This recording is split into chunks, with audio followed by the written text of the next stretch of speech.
শাকিব খানের মতো আজকে ক্রাউড হয়ে গেছে। শাকিব খানের জনপ্রিয়তা ছেড়ে যাবে মামুন। আমাদের এখনো আরো অনেক ডেকোরেশন বাকি আছে। আমরা একটু আগে ওপেনিং করে ফেলেছি, কারণ হচ্ছে যে আমরা 1 তারিখে যেটা ডেট নিয়েছিলাম ওইটা হচ্ছে শনিবার। তো আমরা শনিবারটা নিইনি, আমরা শুক্রবার নিয়েছি। অ্যান্ড শুক্রবারে আলটিমেটলি আমাদের মিস্ত্রিরা কিছু অসুস্থ হয়ে পড়ছে, তাই সবগুলো কাজ কমপ্লিট করতে পারেনি। আমি আপনাকে সেটা অ্যান্সারটা দিচ্ছি। যে কোনো বিজনেস করতে গেলে একটা ফিনান্সিয়াল ইনভেস্টর লাগে। সো ডেফিনেটলি মামুনের ফিনান্সিয়াল ইনভেস্টর আছে। এই যে আমার মাসুদ ভাই যে হচ্ছে বাংলাদেশের একমাত্র বিউটি এক্সপার্ট আমার কাছে, যিনি 2 যুগের অধিক বিউটি সেকশনে আছে।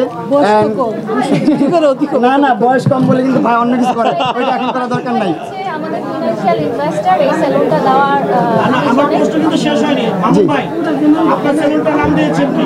Prince Cut salon. আপনি যেহেতু আপনার নামের প্রথম অক্ষরটা হচ্ছে প্রিন্স মামুন, সেদিক থেকে আপনি এই সেলুনের নামে এই ধরনের কোনো মেনশন করেছেন কিনা? মানে আপনি কি বোঝাতে চাচ্ছেন? আমি বুঝাতে চাচ্ছি এটা প্রিন্সেস সেলুন, আর এই সেলুনে যারা আসবে সবাই প্রিন্স হয়ে যাবে। যদি কেউ টাকলা থাকে তাদের টাকলা সমাধান করে দিব আমরা। যেমন মনে করেন আমার ভাই।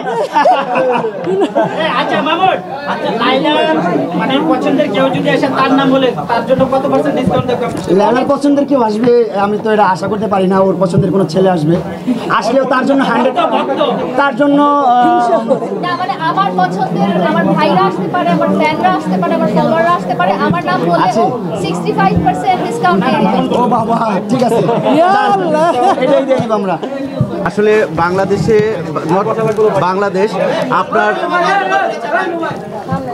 আপনার মানুষের একটা ধারণা থাকে যে যারা টিকটক করে, যারা ইউটিউব করে, তাদের জনপ্রিয়তা তেমন একটা ভালো দৃষ্টিতে দেখে না।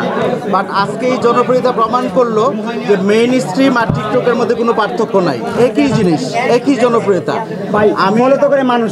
আমি আজকে ওকে অনেকে বলছে যে শাকিব খানের মতো আজকে ক্রাউড হয়ে গেছে। আমি বলছি যে মামুন নেক্সট যাচ্ছে লন্ডনে, সে সেলুন ওপেনিং করে। মাসুদ আমার ভাই এবং লন্ডনে সেলুন ওপেন করবে। সে হচ্ছে ব্রিটিশ গভর্নমেন্টের কাউন্সিলর, সে আসছে এখানে ফার্স্ট টাইম। তো আমার মনে হয় সে শাকিব খানের জনপ্রিয়তা ছেড়ে যাবে মামুন। আর বিউটি সেক্টর যেটা বলবো, যে আপনারা অনেকেই প্রশ্ন করছেন যে ও কেন বিউটি সেক্টরে আসলো। ওর যে হেয়ার স্টাইল বা বিভিন্ন রকমভাবে স্টাইল করে, এইগুলোর জন্য সে এই সেক্টরে ইনভলভ হয়েছে। ইনশাল্লাহ সে আরও ভালো কাজ করবে। আর প্রত্যেকটা সেলিব্রিটিরই উচিত এরকম একটা প্রতিষ্ঠান দেয়া। আর তার ভক্তরা যারা আছে যে ডিসকাউন্টের কথা আসছে, এটা বলতে হবে না। মামুনের যে উদাহরণ বা মাসুদের যে উদাহরণ, এখানে কারো নাম বলতে হবে না, এমনি ডিসকাউন্ট পাবে, এমনি ডিসকাউন্ট পাবে, নাম বলতে ডিসকাউন্ট থাকবে।